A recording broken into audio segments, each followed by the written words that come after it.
Baik, bismillahirrahmanirrahim. Assalamualaikum warahmatullahi wabarakatuh. Waalaikumsalam. Kami dari kelompok 4 akan mempresentasikan yaitu ekosistem bakau atau mangrove. Kami dari kelompok 4 terdiri dari Ayu Mutia, Nurul Fitri, Nur Jannah, Fahri Ainul Yakin. Saya selaku moderator dari presentasi kali ini. Ada juga untuk pemateri yang pertama yaitu ada Fahri Ainul Yakin, pemateri kedua Ayu Mutia, pemateri ketiga Nur Jannah, dan terakhir yaitu saya sendiri Nurul Fitri. Baik, untuk mengefisiensikan waktu, kita mulai saja untuk pembahasan yang akan kita bahas di presentasi kali ini, yaitu ada yang pertama definisi ekosistem mangrove, yang kedua habitat dan lingkungan mangrove, yang ketiga yaitu penyebaran dan kondisi fisik hutan mangrove, yang keempat yaitu manfaat dan peranan mangrove, yang kelima yaitu degradasi dan rehabilitasi mangrove, dan yang terakhir yaitu pengambilan data ekosistem. Yang pertama yaitu ada definisi ekosistem mangrove yang akan dijelaskan oleh Fahri Ainul Yakin. Kepadanya saya persilahkan. Bismillahirrahmanirrahim. Assalamualaikum warahmatullahi wabarakatuh. Di sini saya akan menjelaskan mengenai definisi mangrove dan definisi lainnya. Yang pertama kita ada di sini ada definisi mangrove terlebih dahulu. Kata mangrove ini merupakan kombinasi antara bahasa Portugis mangu dan grove. Dalam bahasa Inggris ini kata mangrove digunakan komunitas tumbuhan yang tumbuh di daerah jangkauan pasang surut dan untuk individu spesies tumbuhan yang menyusun komunitas tersebut. Nah, itu untuk awalan dari definisi mangrove. Nah, yang selanjutnya ada definisi hutan mangrove. Jadi di sini ada definisi yang bersifat tumbuhan, terus ada yang definisi bersifat hutan, yaitu secara keseluruhan. Baik, yang selanjutnya definisi hutan mangrove ini menurut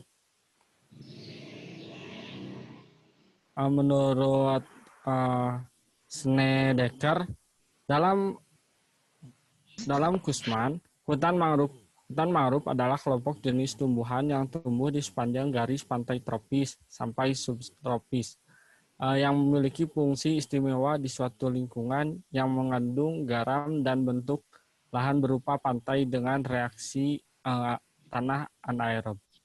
Nah, baik itu untuk definisi hutan mangrove. Baik, selanjutnya. Baik, dan Nurul selanjutnya.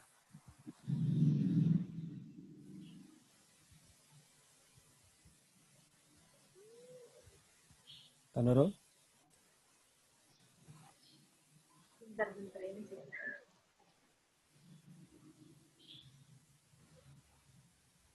Baik, definisi selanjutnya Nurul. Ya, baik.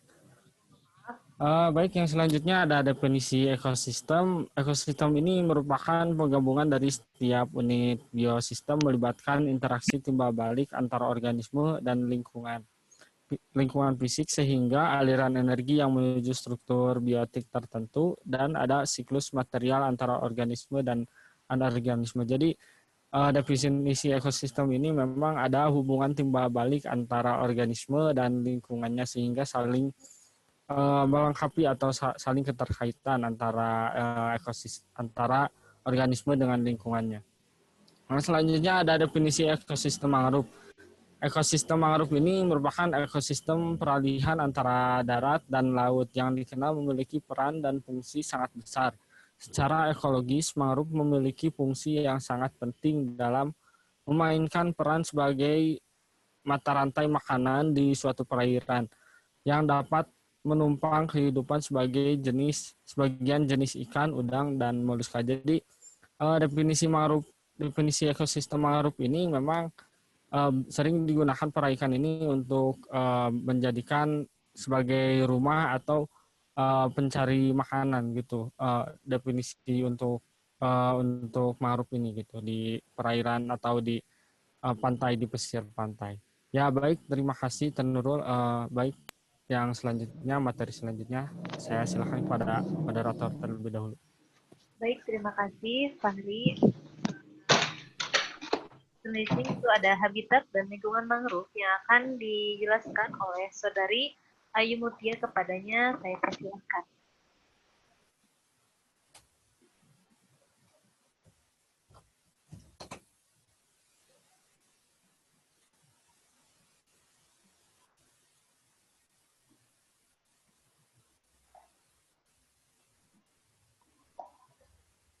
Ayu. Oh, baik. Untuk selanjutnya yaitu habitat pada mangrove.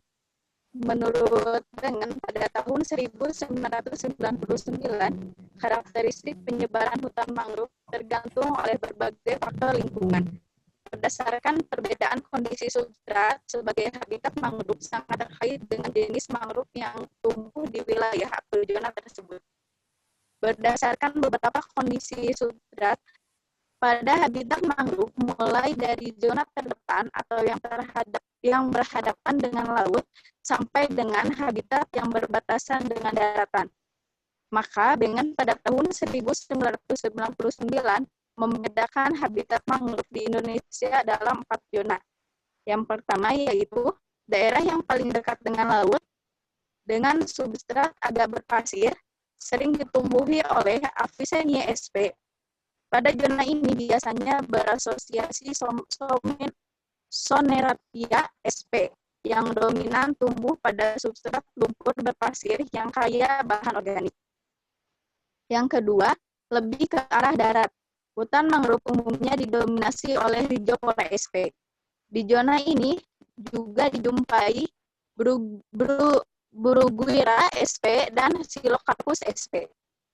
Yang ketiga yaitu zona berikutnya merupakan habitat berlumpur keras yang didominasi oleh Bruguiera sp. Yang terakhir, zona transisi antara hutan mangrove dengan hutan dataran rendah biasa ditumbuhi oleh Nipah fruticans dan beberapa spesies palem lainnya. Lanjut teh.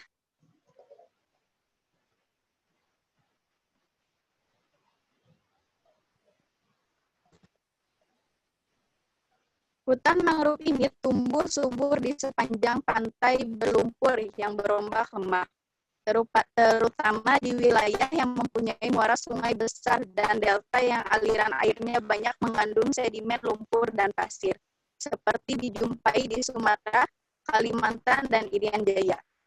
Namun di tempat yang tidak ada muara sungai, hutan mangrove biasanya tumbuh agak tipis menurut Soekarjo pada tahun 1984. Ekosistem hutan mangrove dapat dibedakan dalam 3 tipe yang utama, yaitu bentuk pantai atau delta, bentuk muara sungai atau laguna, dan bentuk pulau, di mana ketiganya terdapat di Indonesia, menurut Mas Kinon pada tahun 2000. Menurut Giasen, pada tahun 2007, di kawasan Asia Tenggara, hampir 60% hutan mangrove berada di Indonesia, sementara sisanya berada di Malaysia sebesar 11,7%, Myanmar sebesar 8,8%, Papua New Guinea sebesar 8,7%, Thailand 5,0%, dan beberapa negara lainnya. Sebaran hutan mangrove di Indonesia didominasi oleh pulau-pulau besar, yaitu Papua 55%, Sumatera 19%, dan Kalimantan 16%. Serta sebagian tersebar di Sulawesi dan Jawa, di mana jumlah spesies mangrove ditemukan di Indonesia sejak 43 spesies menurut Giasen pada tahun 2007 dan Das Dupra dan Shaw pada tahun 2013. Sementara itu, ada beberapa para ahli yang mengatakan bahwa spesies tumbuhan mangrove ini di Indonesia itu jumlahnya berbeda-beda. Menurut Soekarjo, pada tahun 1984 menyatakan bahwa hutan mangrove di Indonesia terdiri dari 89 spesies, yang terdiri dari 35 spesies tumbuhan pohon, 9 spesies ternak, 5 spesies perdu, 9 spesies liana, 29 spesies epifit, dan 2 spesies tumbuhan parasit. Sedangkan menurut Kusmana pada tahun 1993, dalam Kusmana 2009 juga melaporkan bahwa terdapat sekitar 130 spesies tumbuhan mangrove di 11 negara Asia Pasifik, di antaranya terdapat di Indonesia sebanyak 101 spesies. Sementara itu, menurut Nur, pada tahun 1999, dalam Komite Nasional Pengelolaan Ekosistem Lahan Basah 2004 melaporkan bahwa Indonesia memiliki sebanyak 202 spesies tumbuhan mangrove yang terdiri dari 89 spesies pohon, 5 spesies palem, 19 spesies liana, 44 spesies epifit, dan 1 spesies sikas. Sekitar 47 spesies diantaranya merupakan tumbuhan spesifik hutan mangrove. Perbedaan data jumlah spesies hutan mangrove di Indonesia seperti di atas dapat terjadi karena data diperoleh pada waktu yang berbeda, sehingga jumlah spesies yang teridentifikasi kemungkinan akan bertambah atau berkurang sejalan dengan bertambahnya waktu. Jadi perbedaan jumlah spesies yang telah dikemukakan oleh para ahli ini kemungkinan adanya perkurangan atau pertambahan yang disebabkan oleh bertambahnya waktu.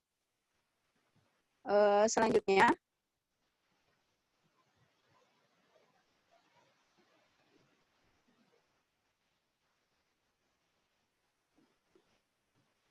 untuk penyebaran dan kondisi fisik hutan mangrove. Bakau tersebar di sekitar wilayah khatulistiwa dengan iklim tropis dan sebagian iklim subtropis. Luas hutan bakau di Indonesia sekitar 2,5 juta hingga 4,5 juta hektar dan merupakan hutan mangrove atau bakau terluas di dunia.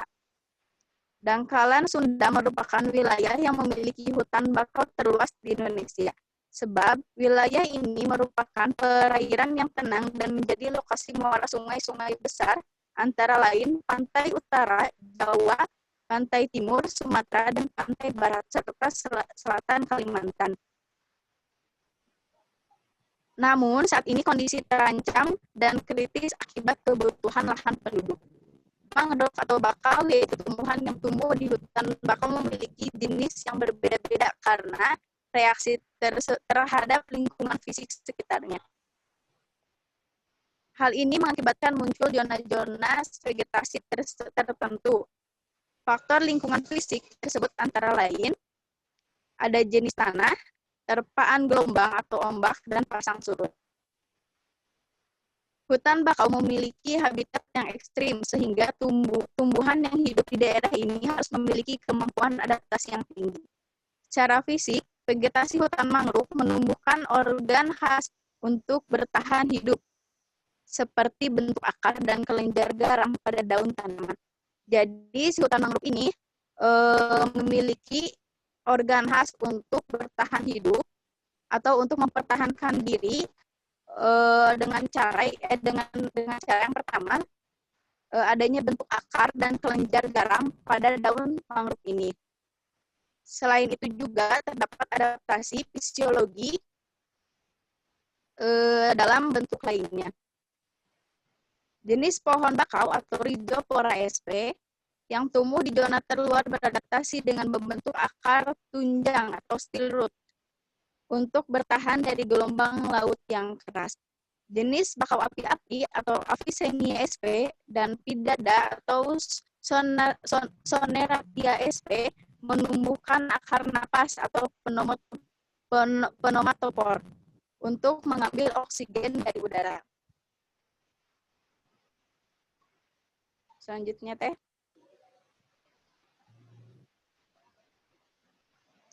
Indonesia ini untuk kondisi hutan mangrove memiliki luas hutan menurut data FAO pada tahun 2007, luas hutan bakau di Indonesia ini adalah 3.062.300 hektar atau 19% dari keseluruhan di dunia. Jumlah ini melebihi Australia sekitar 10% dan Brazil sekitar 7%. Sedangkan menurut Arobaya dan Luwana, Indonesia memiliki 27% bagian hutan mangrove dunia atau sekitar 4,25 juta hektar. Data dari dalam negeri juga menyatakan kemiripan, yakni 4,3 juta hektar menurut Kementerian Kehutanan pada tahun 2006. Namun, kerusakan hutan bakau di Indonesia dari tahun ke tahun semakin parah. Deforesta di kawasan bakau mencapai 42% dalam keadaan rusak berat, 29% keadaan rusak. Hutan bakau dalam kondisi baik kurang dari 23%, serta 6% yang kondisinya sangat baik. Kerusakan hutan mangrove lebih cepat dibanding jenis hutan lainnya. Pasalnya, banyak hutan mangrove atau bakau dirubah fungsinya untuk pembangunan kota dan pusat pariwisata. Jadi di Indonesia ini, kerusakan hutan mangrove lebih cepat dibandingkan dengan hutan lainnya. Karena hutan mangrove ini dialihkan fungsinya untuk pembangunan kota atau pusat pariwisata. Sehingga ini yang menyebabkan berkurangnya spesies hutan mangrove. Selain itu, penggunaan lahan bakau untuk persawahan, ladang, dan tambak udang semakin memperparah keadaan ini.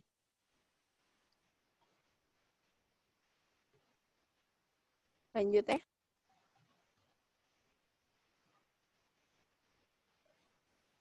Baik. Dan selanjutnya ada manfaat peran hutan mangrove yang akan dilanjutkan oleh pemateri selanjutnya. Ya, terima kasih Ayu Mutia atas penjelasannya. Selanjutnya yaitu ada manfaat dan peranan hutan mangrove yang akan dijelaskan oleh Nurjana. Kepadanya kami mohon maaf, kepadanya saya persilakan.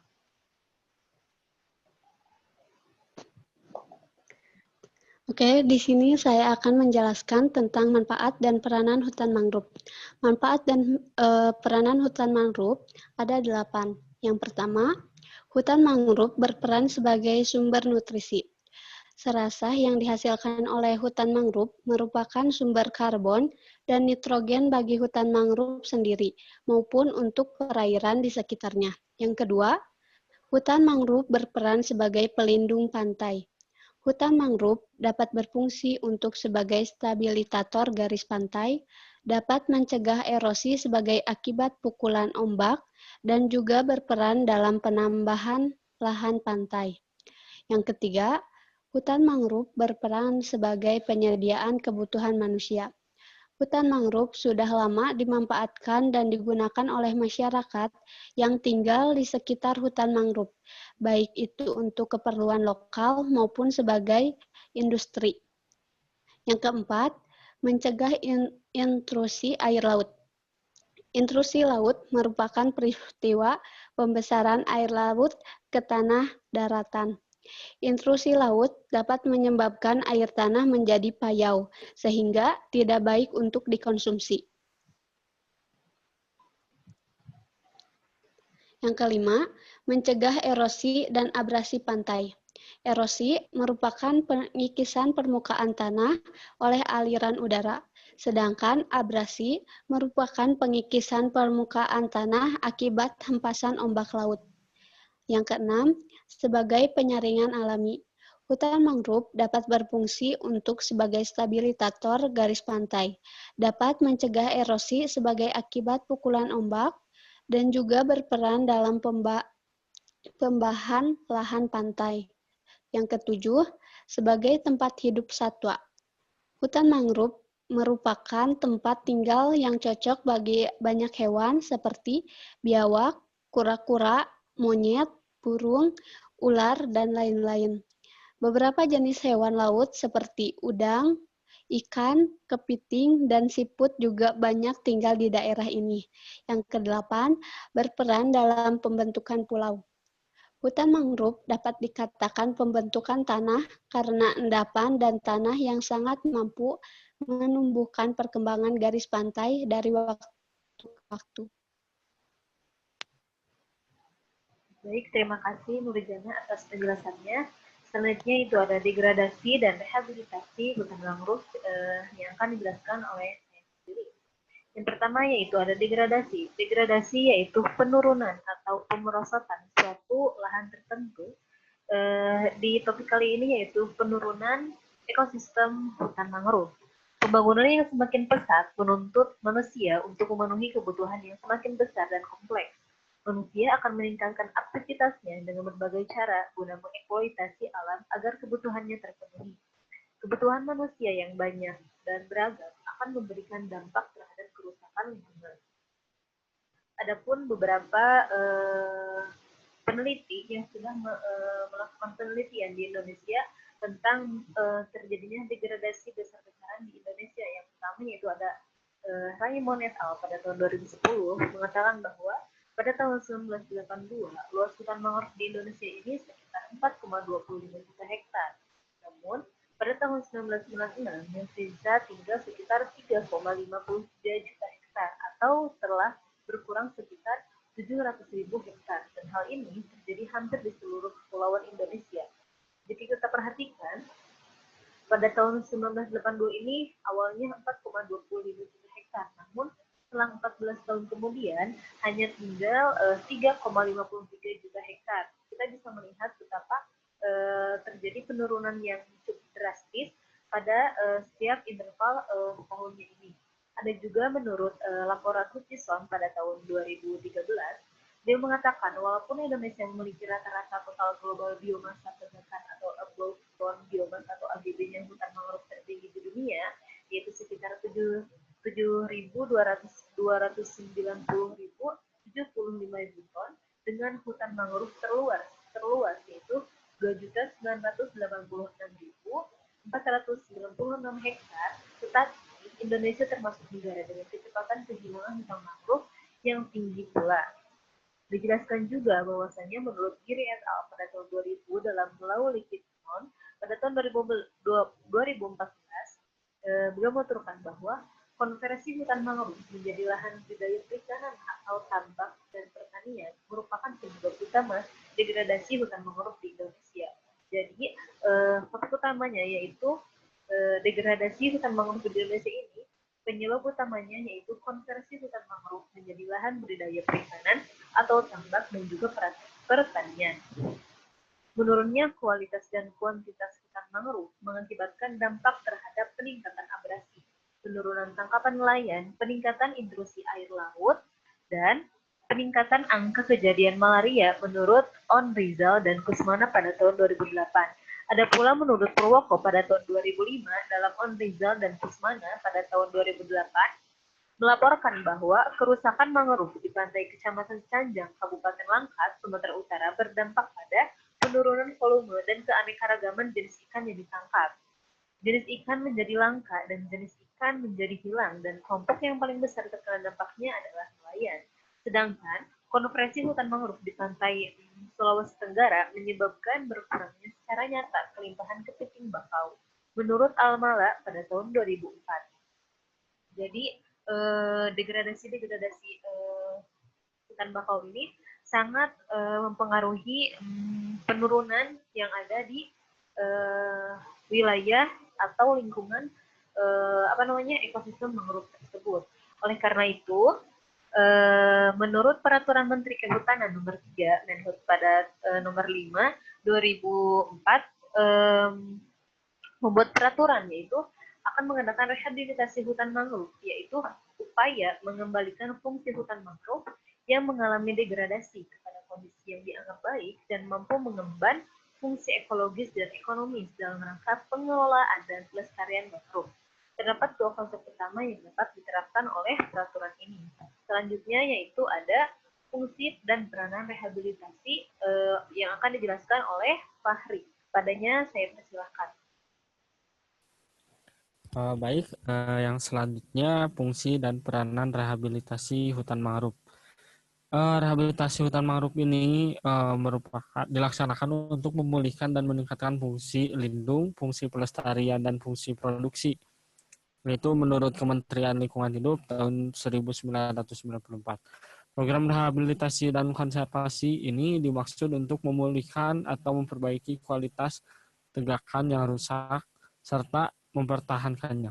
Hal ini dilakukan dengan tujuan untuk menjaga fungsi hutan baik sebagai penghasil kayu, penjaga intrusi air laut, abrasi, serta sebagai penyangga kehidupan tetap terjaga.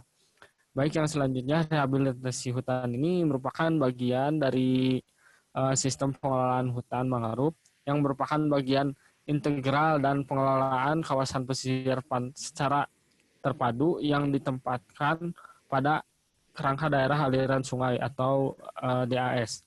Sebagai unit manajemen penyelenggara rehabilitasi hutan mangrove ini yang dimaksud ditunjukkan untuk memulihkan sumber daya hutan yang rusak sehingga berfungsi optimal dalam memberikan manfaat kepada seluruh pihak yang berkepentingan, menjamin keseimbangan lingkungan dan tata air daerah, aliran sungai atau DAS, dan kawasan pesisir.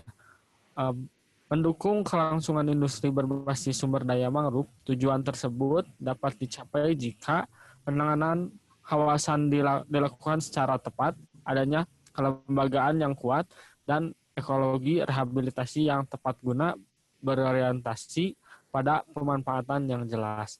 TKP 2010. Baik, yang selanjutnya, materi selanjutnya saya serahkan pada moderator. Baik, terima kasih. Selanjutnya itu ada pengambilan data ekosistem mangrove yang akan dilakukan sendiri.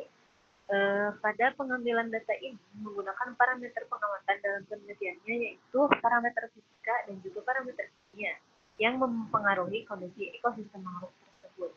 Pengambilan data ini dilakukan secara in situ dengan parameter yang diamatinya dalam penelitian ini disebutkan pada tabel seperti berikut.